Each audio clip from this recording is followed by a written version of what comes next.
What's up, y'all? This is John and Mike back for another episode of the Nothing Finer podcast, live on Millions once again. I want to apologize for the wild schedule we've had lately. I mean, the last three episodes have all come out at very different points in time between traveling and then there was a funeral that I had to go to this weekend. I'll be honest, every different recording except for yesterday was 100% on me traveling wise, and then yesterday Mike had something to do and then I was in North Carolina, so I'll give Mike a sixth of the credit for our schedule lately.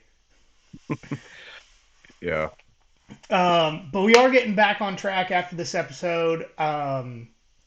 I believe we're still going to do Sunday night record. Monday morning it'll be out to y'all. So thanks for bearing with us, and we apologize for the crazy schedule, but especially in the off season, life happens. that it does. Tonight we're going to talk about the 2024 recruiting class, a little coaching update, and talk about some spring sports. Pretty excited to get in that spring sports towards the end there. But before we get into all that, how you been? What are you drinking? I am just drinking water. Last night, as you mentioned, myself, probably the reason why we didn't record is we Kevin Hart was in town yesterday, so we paid probably way too much money to see him live. But again, how often does he come down here? So it's a you know something to do. We kind of parlayed that into like Valentine's gift. So whatever. I mean, we don't normally get anything for each other anyway, but we're like, all right, we'll rationalize it that way. But it was good. It was good. It was a good time down there. I had never been like to a show at the Civic Center, so it was an experience. But I mean, easy in, easy out. I mean, no complaints that way. But I mean, besides that, our I talked about baseball season, the middle school schedule that uh, I'm that I'm doing. Our first game's on Wednesday, barring any rain, which it might end up being a rain out. We'll see how it goes, but um, yeah, it's gonna be cool. How about you? How's it going? Good, man. I've been in four different states since the last time we recorded. Um, and that's for someone that doesn't like to travel as much as I do. We went and saw our friends in New Orleans last weekend. They had a baby almost 9 months old when we finally got to meet him. This baby has never in its life known a stranger. We got there and he was immediately like, okay, cool, I like you. Maybe fussed for a whole minute combined in the 4 days we were there. It Hmm. was it was awesome. Ate a lot of alligator sausage because Ooh, okay. shellfish allergy, and so that's one of the few New Orleans local things I can eat. Um, but no, man, I love New Orleans. I probably said it on the show before. If when we were moving from Atlanta, it was down to New Orleans or Savannah. Really glad we picked Savannah, but New Orleans is a place that I love a lot. And I will say it sucked that it was 50 degrees and raining the whole weekend we were there, but All beyond that, right. it's all right. It's all right. It's all right. I said Um, I haven't been before. Like that's one of the things that one of the places that we definitely need to go to at some point I soon. I'm just gonna be honest, man. The city smells not good. See, that was one of the biggest gripes, and the homeless people are super aggressive. Like I think I was saying one of the last times, or when you had talked about going to New Orleans, like my dad almost got in a fight with one of the homeless guys because he was just super aggressive. I mean, depending on what time of day you're in certain places, you don't really deal with homeless people. I the government, the local government handles it a lot like Savannah does, and gets the homeless people out of the tourist areas at night. But if Yeah, you're walking down Bourbon Street at noon, there's probably gonna be some aggressive homeless people. I believe it. That's probably what happened. Um, but this past weekend, Kelsey's great grandmother passed away, so we were in Charlotte for that. And don't, I mean, just to put into perspective, great grandmother, she had 88 great and great great grandchildren that attended this funeral.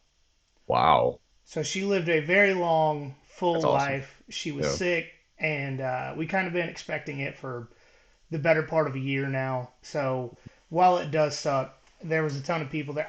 I met probably 40 people in the family that I never met before. Hmm. Um, but no, it was.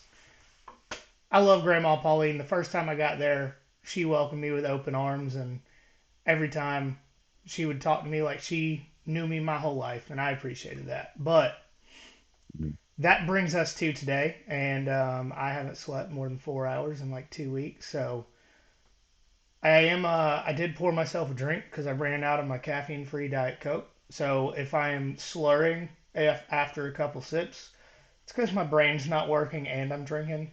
Um, so promise I'm not drunk, but my brain thinks it is. Hey, we were talking about this before we got on, but I like when with the Kevin Hart thing. One of the reasons why I wasn't drinking is because I drank all the alcohol yesterday. Like Mixing liquors, like all of the alcohol. all like literally not literally all the alcohol. Fucking PBR pregame, and then we got beer at the restaurant. We got to tequila, fucking Crown. Just kept rum and Coke to finish it off. I forgot that one. So I mean, I'm good though. I'm good. You visited Felt great all of yesterday. I the feel good today. Americas. Yeah. Went on a tour Canada, myself. Canada with Mhm, Crown, mhm. rum, the Caribbean, Mexico with the tequila. You were just a world traveler with your liver yesterday. That's what that is. It's the only way I can afford it. Shit. Yeah. Oh, you want to talk about a couple coaching updates real quick? Yeah. So the one of them happened just I don't know about 2 or 3 hours ago. I think it was announced. But Georgia Tech wide receiver coach Josh Crawford interviewed for the then vacant Georgia wide receiver coach job that eventually went to James Coley. As long as he doesn't get the OC title, we're good. He was good at bringing in talent to An the program. elite But recruiter for South Florida. yeah, absolutely. I mean, he killed it. I mean, that's one of the reasons why he's still employed, not because And of his offensive coordinator chops. That's not it. no, I mean that's one of the big reasons that Texas A&M started recruiting so well after he got there. Hmm. Oh yeah, he does his job very well. I mean, especially again South Florida. There's a whole list of guys that he was able to bring in here. James Cook, Tyson Campbell. I mean, the list goes on and on. So that would be cool to have him back for that. As long Uh, as they don't that part. even allow him to think about a play he would call in any given situation, we're solid.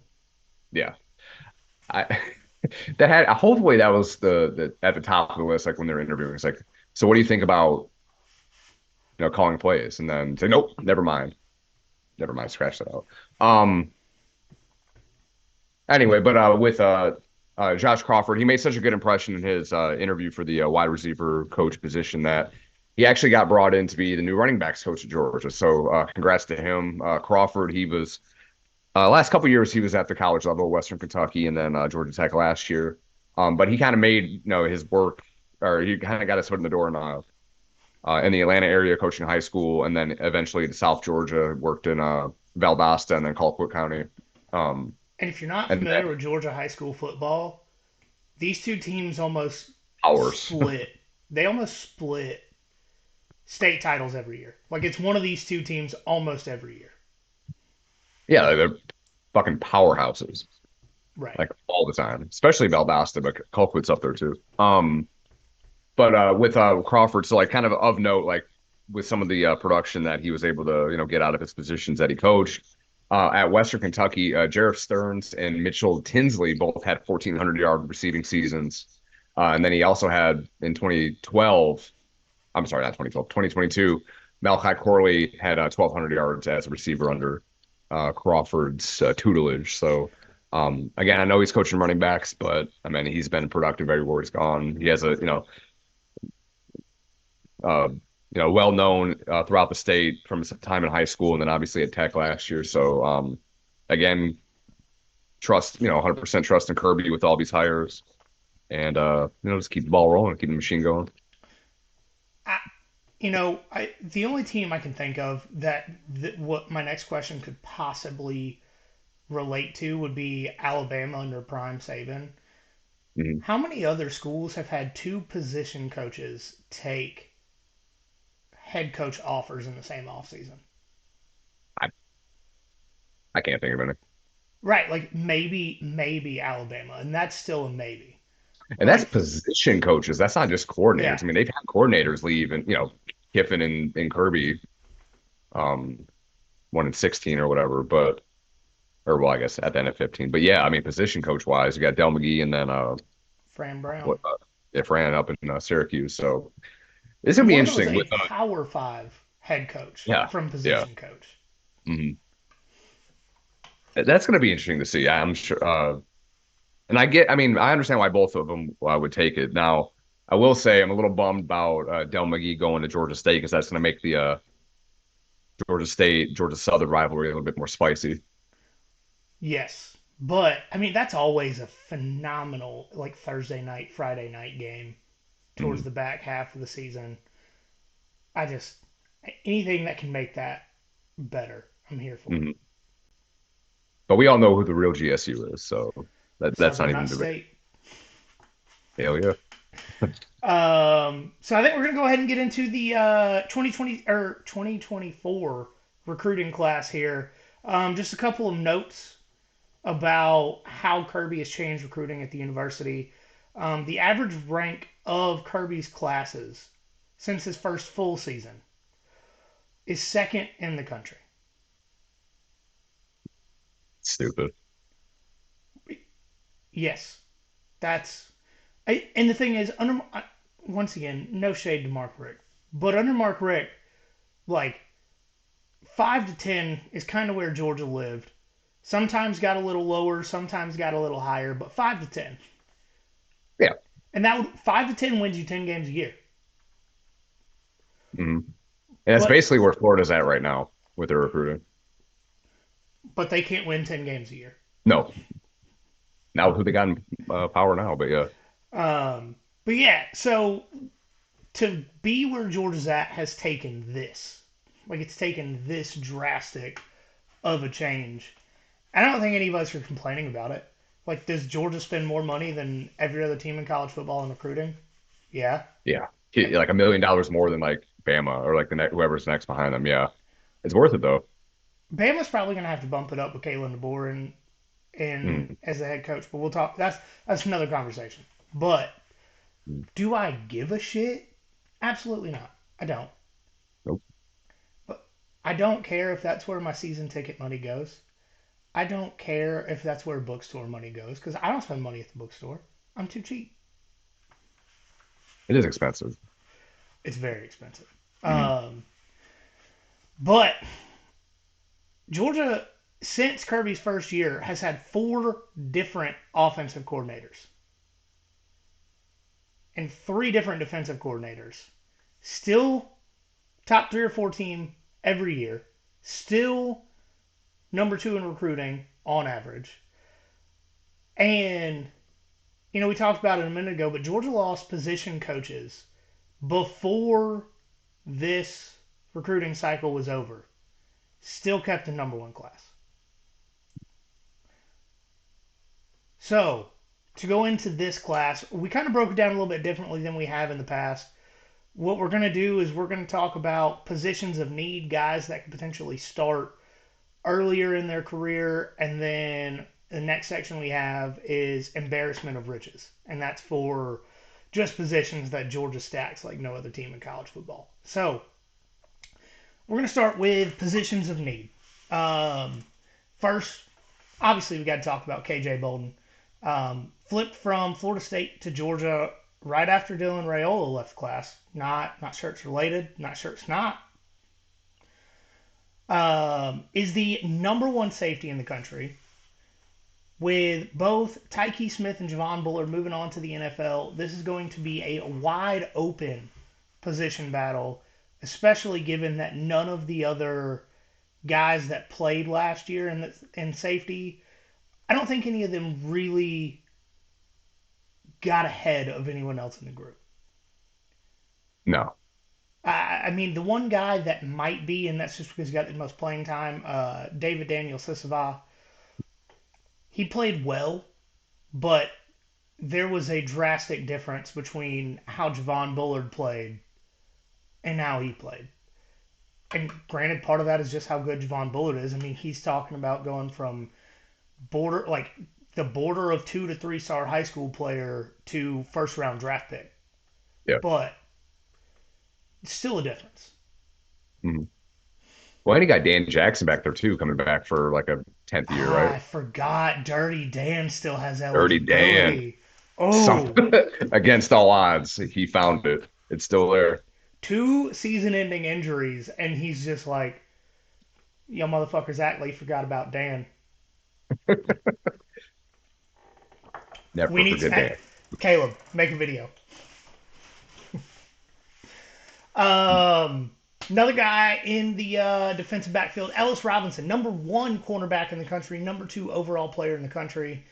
With losing Kamari Lassiter, I think it is entirely possible for a young guy to fight for a spot in the starting rotation.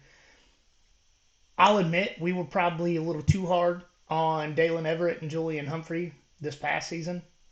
I'm open to that conversation. You're probably right. But I don't think either of those guys played to the level of Kamari Lassiter. I don't think that's much of a stretch to say. And with the number one cornerback in the country, number two player in the country coming in, he's already, listening to different players talk and press conferences. They were saying that during bowl practice, he looked like he'd been in the system for 2 or 3 years already. Oh wow. Love to hear it. So I think it's entirely possible for Ellis Robinson to start at corner this year. And along with the next guy I'm talking about, any of these defensive backs we're talking about in the positions of need, I think could easily fit into that star corner, star safety position with their size, speed, and physicality levels. Like I don't think that's necessarily a stretch either.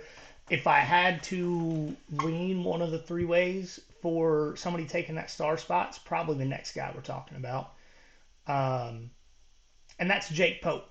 So transferred from Alabama. We've all seen the video of him rocking Alabama wide receivers in practice last year. Jermaine Burton was Um, the main one that yes, he. Yeah, it was beautiful. yeah, future undrafted free agent Jermaine Burton. Future Atlanta Falcon, Jermaine Burton. Dude, don't say that. He'll be like the So team's leading receiver at the end of the year if they didn't draft him. They don't he's throw to gonna. guys they drafted. He's gonna lead the team in targets. That's my bold take of the offseason. Jermaine Burton leading the Falcons in targets. Let's go.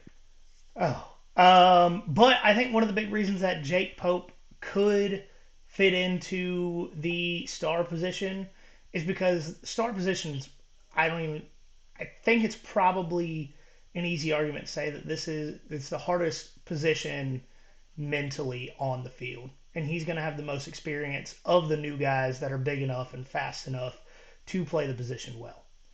I mean, as a star defender, every single play, you're reading the play and then reacting, whether it's covering or a wide receiver, running back, tight end, or going after the run or rushing the passer, and you have 1 second to make the decision on what you're doing. And if you choose the wrong thing, your team's probably given up at least a first down, if not a touchdown.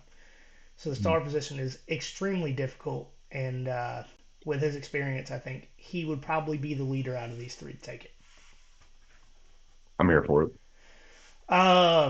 Next guy, I'm probably the most obvious person on this list here.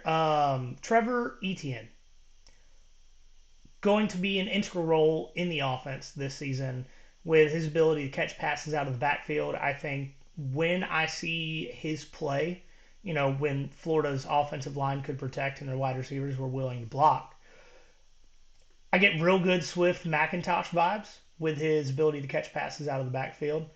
Um, but with him running the ball, I see a lot of Sony Michel in his game. Yeah. Yeah. And I say that because he's extremely quick. His burst is great. He's got great vision. The one thing, and I think this is probably a function of just how bad Florida's offensive line has been, um, patience. Like Mhm. he at Florida didn't necessarily show a consistent willingness to wait for the run lanes to develop. Once again, that's probably a function of how bad their offensive line has been. I'm not even going to try to say it's not, but one of the coaches that was just hired has the ability to help him with that, and Georgia has a significantly better offensive line than Florida. So I truly believe that Trevor Etienne has the ability to be Georgia's first 1,000-yard rusher since 2019. That's crazy that we haven't had one in four Well, years. you have to think in 2020 is when they hired Todd Monken and started actually threatening having a 1,000-yard receiver on the season. Yeah. And then last year, it was probably a lot due to injury. Oh, a huge part. Yeah, for sure. But no, I'm really excited for Trevor Etienne to be on the field. Oh, I'm real mad I can't go to G Day this year again Oh, why not? because we're going to be in Atlanta the weekend before and the weekend after, Oh, and paying for a dog sitter 3 weekends in a row is just not in the cards. that's fair. That's fair. I Um, we may try to go to it, but we'll see. yeah, I was actually going to try and give away tickets to a listener, and we'd already promised our tickets to someone. Oh, damn. For G wait, for what? G Day, Oh. because they've done tickets the last 2 or 3 years. Oh, that's right. Yeah. Yep. But I've started planting the seeds to potentially give away tickets to an actual game at some Okay. point this year. So y'all be on the lookout for that. Mhm. We will potentially be giving away our tickets to a Georgia home game at some point this year. So you will get to sit in my seats, and I will get to sit on the couch. Just just throwing it out there. We're talking Yeah. about it. It's a serious conversation. Hmm. Um, Last guy in the positions in need category, I've got Xavier McLeod. South Carolina transfer on the defensive line. He has the size, he has physicality, but more importantly, he has the experience to help bolster the defensive line with the loss of Zion Logue. Zion Logue, when he was on the field, was great at stopping the run last year. And I think with how often Georgia rotates through the defensive line, that it's doubtful that any one player will make a huge difference. Right? Jordan Davis or Jalen Carter or Devontae Wyatt, those guys aren't walking back through those doors as a player. Right. But with another guy that has that experience, along with the young guys that played a good bit last year, I think it can elevate the level of play from it was great last year, but it wasn't the same level that we had seen for the last 2 or 3 years. And Yeah, it that's wasn't. yeah, and that's what I think the experience and addition of Xavier McLeod will do. I think he can bring this defensive line unit back to that elite level that we've grown accustomed to. Hmm. Yeah, I mean it wasn't that the line play was bad necessarily, but it wasn't like generational like we had with Jalen Carter and Jordan Davis and obviously guys that were drafted as well. So um yeah, it should be an improvement. So, out of the three defensive backs, KJ Bolden, number one safety in the country, Ellis Robinson, number one corner in the country, Jake Pope, Alabama transfer. Which guy are you the most excited to see? It's hmm. I'd probably go with Ellis Robinson just based off of what everybody said. I mean, KJ Bolden, I mean, it was great to get him to flip from Florida State and kind of do it, again right after Dylan Raiola decided to flip, again to Nebraska. But with Ellis Robinson, just all the stuff that people have said about him, and you mentioned as well during like bowl practice. I mean, hopefully he's a plug and play type guy. I mean, I know corner and like defensive back is one of the hardest things to learn, and you don't usually look great your freshman year. And a lot of people struggle, or a lot of guys struggle with that. But I think he's probably the one I'm most excited about, like one of the highest rated defensive backs like ever, like the recruiting era. So what, since like the early 2000s. So Yeah, it'll be cool to 247 see. has him as a 100 rated player. So he's a can't miss prospect, according to them at least. Uh, So, in their analysis, and we've already talked about a guy that was barely a 3 star that's Mhm. probably getting drafted in the first round. So these guys miss all the time. But Yeah. in their analysis, they said future NFL draft prospect, top half of first round. As a guy coming out of high school, that's crazy. Yes. Yeah, that's insanity. And he's from like I think he played at IMG, right? But he's from the Northeast originally, I think. I believe so. I've still got the page pulled up. Give me just a second. Yeah, I think he's from like Connecticut or like somewhere, somewhere in New England, I think, originally. He is so he went to IMG. We already said that. Um, he is originally from Connecticut. Okay, so I mean, high school. There's not it's not a high school recruiting hotbed by any means for football, but I mean, there's been some guys that come out of there for sure. So Yeah, and I'm obviously excited he to see loves him. the South because he left Connecticut, went to play in Florida, and then said, "I'm not going any further north than Athens. That's stupid." Yeah, smart guy. Yeah, Already. yeah. Obviously intelligent if he hates the cold. Hmm. Get the hell out of there. Yep.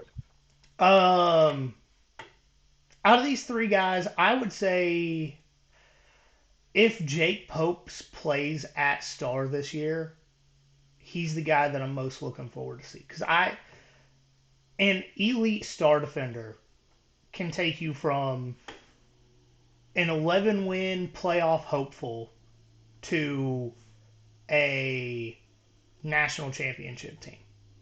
Hmm. Like Star defender, I've already said it, hardest position to play on the defense.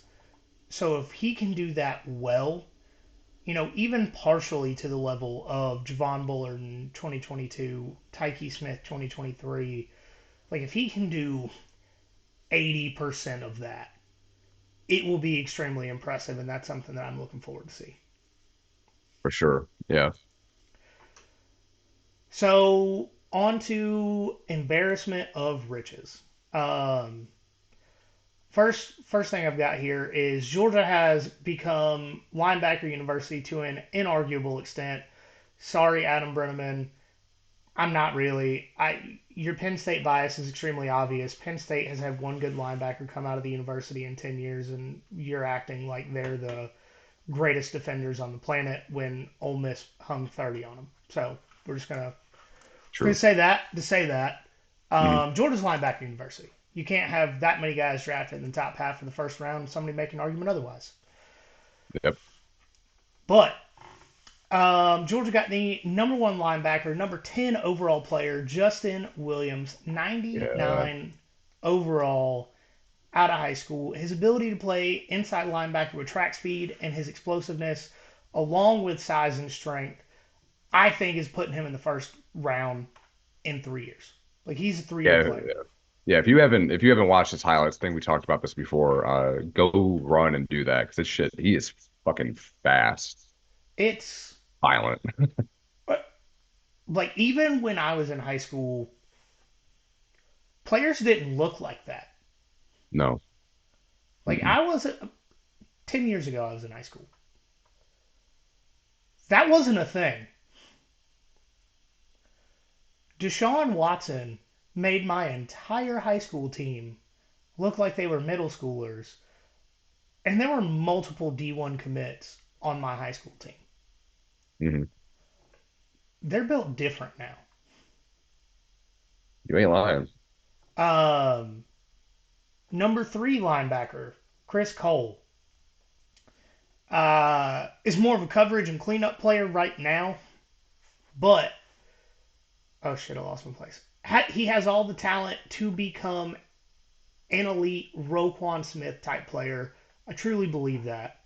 Especially if Mm. you watch the way he plays. It's a lot like Roquan Smith. He's sideline to sideline, not as much downhill right now, but he is 17, 18 years old.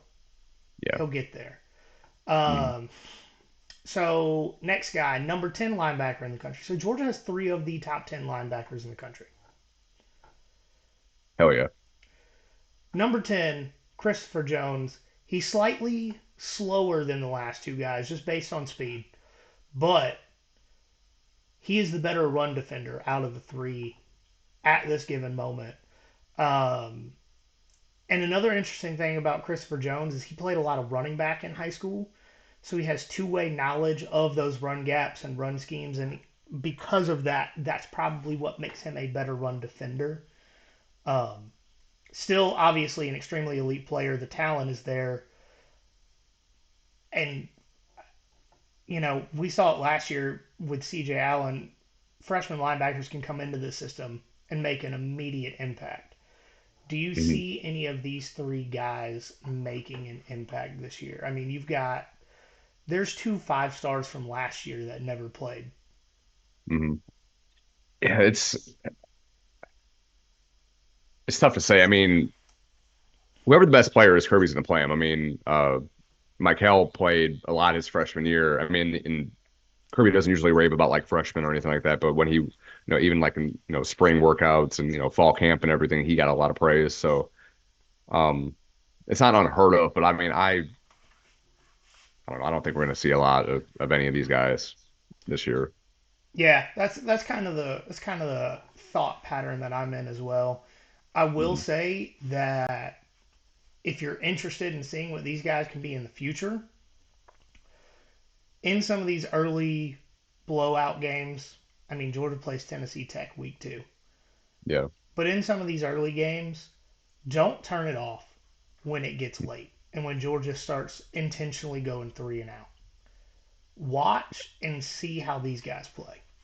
Hmm. We're going to move over to tight ends. So the number 7 tight end in the country, Jaden Riddell. He's going to fit a lot into the Oscar Delp role early on in his career, and I think that's because in high school he was virtually never asked to block in line. Hmm. He was played really as just a slot receiver, a big slot receiver, big X receiver, which I mean that was Brock Bowers his freshman year, Yeah. so it's not unheard of for those kind of guys to play. But we also didn't have somebody to compare to Brock Bowers when Brock Bowers was a freshman. Yeah. So I think if he plays early, that's going to be more of his role. But he does have the frame and size to get into blocking in the future. He's I think he's 6'4" right now, but he's a little on the smaller side. If he bulks up a little, especially in the Georgia strength program, I think we could see him have an impact as early as next season. And Uh, I don't know if you saw it on I know like Georgia has like a board of like, like fastest like times that they clock guys on a GPS, and they clocked Riddell, I think at like almost 20 miles an hour, I think, like just in uh like bowl workouts or whatever.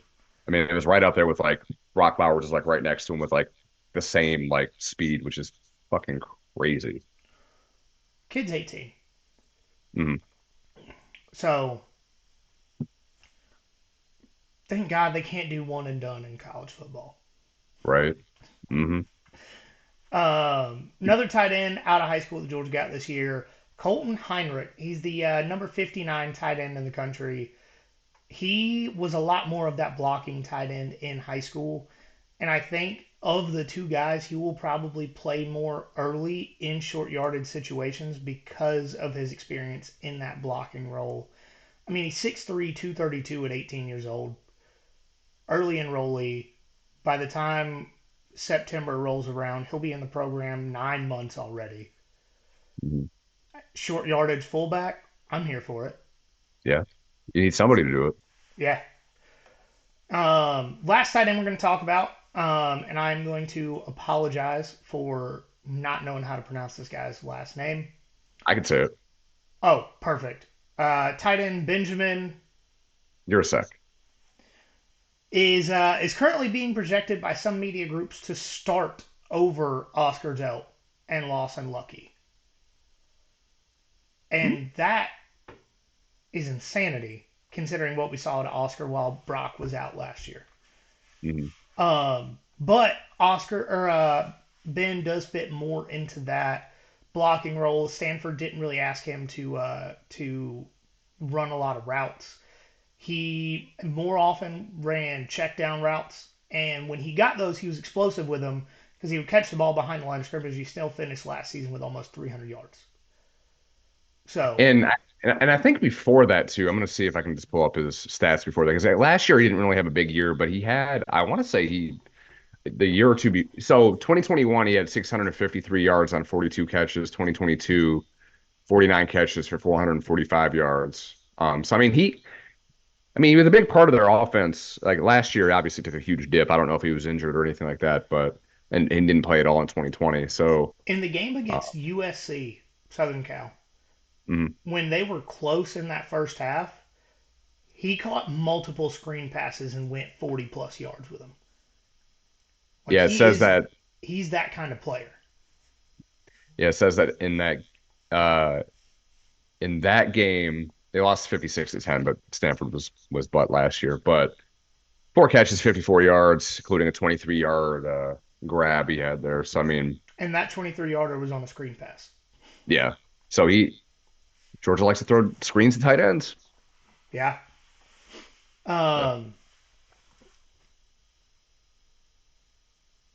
I'm trying to find where I was at. Hold, give me. I already said brains not working day. Cool. But last year in the Stanford offense, with how bad their offensive line was, he was asked to block a good bit.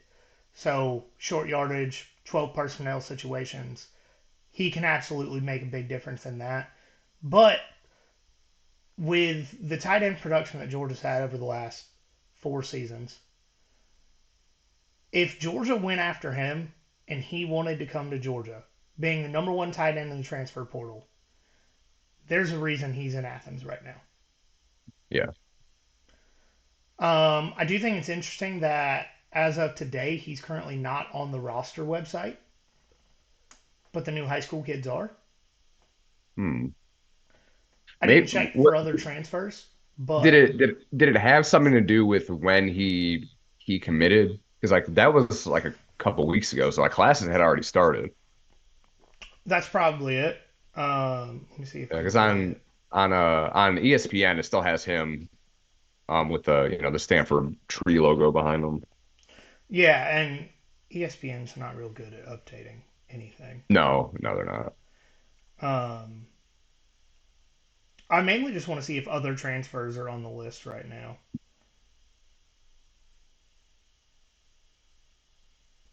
Great, we're doing some great radio today. Um, yeah, so he committed to Georgia on February 9th. So I mean that was what 3 weeks ago ish.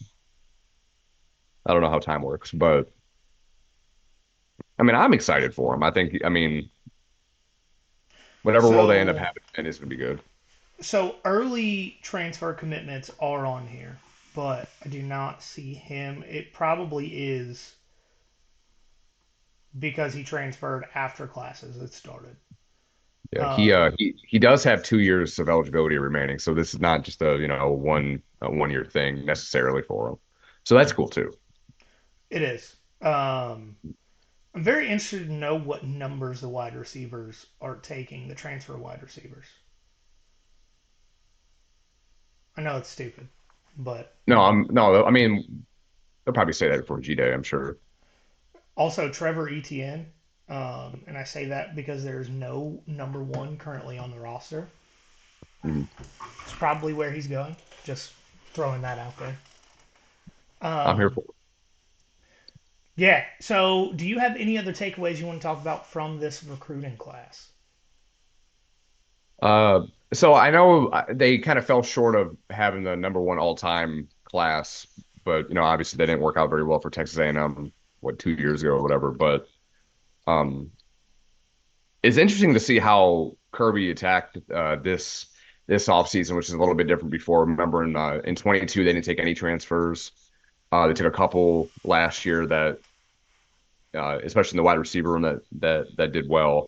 And then this year, I mean they're always hitting the high school recruiting hard, but I mean this is the hardest I think he's hit the portal um, in his time in Athens or since the transfer So, thing. according to 247, Georgia has the number 15 transfer class. How many guys did they end up taking? Like 7. six? Okay. Oh yeah, I guess seven with him.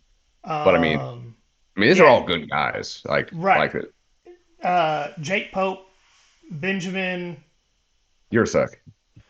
Colby Young, wide receiver out of Miami, Trevor Etienne, Oh yeah, Michael Jackson too. Michael Jackson out of USC, wide receiver, Xavier McLeod, defensive tackle out of South Carolina, and then London Humphreys out of Vanderbilt as wide receiver are all the incoming transfers. Yeah. So it's gonna be good. It's exciting. Damn, it's only February. Yes. Only February. Yeah. Um, all right, let's dig into spring sports just a little bit. Um, Starting with baseball, Georgia had some nail biters over the weekend, needing 2 home runs in the ninth inning on Saturday to get the walk-off win against Northern Kentucky. They're the Norsemen. Yeah, then I think they're just the Norse. Yeah. Okay, okay. And then again on Sunday with being in a deficit until the fifth inning, and then going off for 7 runs in that fifth inning. Um, the Diamond Dogs are one of 2 teams in the SEC that are undefeated, and Charlie Condon is currently second in the country in batting average as a sophomore with a 643 average. That that is silly. That is silly. Um, a little bit of a rant here. How the hell is Georgia baseball not ranked? You have Vanderbilt's lost to nobodies. South Hmm. Carolina's lost to nobodies. Wake Forest lost to a nobody. These are all of those 3 teams are in the top 15 or were in the top 15. Rankings changed today. Um, Oh, did they? yeah, 19 of the top 25 teams have at least one loss. 11 of those 19 only have one loss. 6 have 2 losses, and 2 of them have 3 losses, including number 9 Vanderbilt. Hmm. Meanwhile, Georgia is 7-0, has won 3 games by run rule.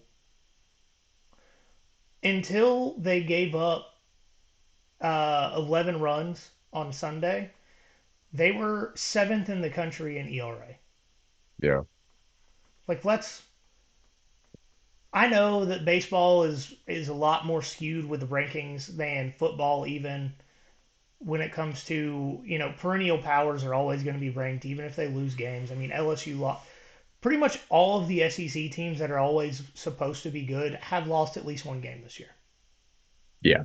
Vandy's 5-3 Yeah, and number yeah. 9 in the country. Go figure. Florida lost to St. John on opening day, Yeah. and it wasn't particularly close. Some teams that are ranked and that are not named Georgia. Campbell, Okay, 21. Campbell's a private school in North Carolina. They are normally an elite program hosting super regionals. And if before I heard the name Wes Johnson, I wanted them to just throw a blank check at Campbell's head coach. Mhm. See, you know what? I forget about Campbell until kind of right around this year or this time every year because I'm like, what the fuck is Campbell? Yeah, private Yeah. Christian school out of North Carolina. Yeah, but they're 21st, UC Santa Barbara 24, Dallas Baptist, they're 7-0, but they're number 25. So they don't have like a like other boats receiving section or anything like that. So it's kind of tough to see how close Georgia is to that You know, top five, but they got to be close. if we're being honest, Dallas Baptist is a real DBU. Florida and LSU can quit arguing about it. Literally, yeah, Yeah, like I don't know what they're yeah. arguing about. Well, Um, but yeah, so one of the different sites that do college baseball rankings do have Georgia as the number 30 or 31 team right now. okay, Right. They're in others receiving votes. They do have the ability to make up ground over the next couple of weeks. They're playing some better opponents. They play Clemson soon. They okay. also play Iowa, who started the season in the top 25 and is currently at 27th if you look at other receiving votes. So has the ability to move up with these over the next couple of weeks. Still think it's absolutely ridiculous that a 7-0 team in the SEC has run ruled their opponent multiple times is not ranked, but teams with 3 losses are. Just saying. Just saying. Right. Yeah, exactly. They play on Tuesday or today when most of you guys are listening. They play Presbyterian, and then they have Wednesday they play against Michigan State, which it's a big name, but they're not usually good at baseball. Big Ten schools usually not. But then they have a 3-game uh, series against Georgia Tech, which I know at least one of them is at Coolray Field where the Stripers play. Strippers? Strip Strippers. Why? They should have just stayed the G Braves, but that's just me. Yeah. No, I agree with you 100%. Like I don't like anything about. I mean, their social media is usually on point, but like just the color scheme, just being named after, it looks like strippers and Gwinnett. It makes sense. Uh, yeah, I don't know. Should just been the. Um, Out of curiosity, I looked up Michigan State baseball. Mm. If Georgia loses this game, we're gonna have a problem. The only time I could ever like Michigan made the college World Series, I think 3 years ago against Vanderbilt and ended up losing that series. I think like 2-1 or whatever. But Michigan State's 2-5. the only time they've ever been good at baseball, they had Kirk Gibson, was if baseball guys remember, or you saw the highlights of him, hitting that home run for the Dodgers, way back in the '80s and stuff like that. Tiger legend, all that. But yeah, Michigan State's not good. But Iowa is good, and they play Mhm. them next week. I mean, they play in a fucking cornfield. They got to be good. That's true. That's true. Yeah. So we are going to move on to the other diamond. Lady Diamond Dogs are currently 12-1, only loss of the season being to number 21 Virginia Tech this past Friday, but they avenged that loss on Saturday afternoon with a 7-5 win. In 13 games, Georgia has wins over number 8 Oklahoma State, number 11 Florida State, number 19 UCLA, and number 21 Virginia Tech. Sheesh. And they beat Oklahoma State and UCLA twice. Hmm. Supposed to play Florida State twice. Second game got rained out. We. Yeah. So the Lady Diamond Dogs are for real. And on Wednesday, they play number 9 Clemson. Um, and then they have a series with Cal at it's a series with Cal at Stanford for like an invitational. Oh. Um, but they're playing Cal Friday and Saturday, who's first out of the top 25, and then they play number 12 Stanford on Sunday in that same invitational. Um, Okay. so if you have ESPN Plus, you can easily watch these games. The softball games are a ton of fun to watch on TV because it's pitches that shouldn't move the directions they do, and then nukes, and that's it. Oh yeah. And then this baseball team is extremely fun to watch. I mean, Charlie Condon is, if one and done was the thing in baseball, he probably would have been a first round pick last year. And I could be wrong because I know that. Well, this is his red shirt sophomore year, so I mean, I guess he could be done after this. But if you don't go your first year, you have to wait until your junior year, right? I believe so. Who the hell But redshirted this guy? that last coach, I just, Silly. yeah, Silly. Yeah. yeah. Um, I'm gonna be honest. I had a something I'm pissed off about this week. I forgot. I need to sleep. You're pissed that you haven't been able to sleep. There you go. Yeah, that's not a joke. Yeah. Yeah. I really forgot. I don't remember. Um, so I think we're gonna close it out here, y'all. Oh, Follow our vote. social medias. said vote for us. I Yes. think we got what 2 weeks left, less than March 6th. yeah, so like a week and a half. Yeah, March 6th is the last day to vote for us on Connect Savannah. We're posting it to our social media, so go follow us there at nothing.finer.pod on Instagram, at finerpod on Twitter. I think Mike's got TikTok for us set up now.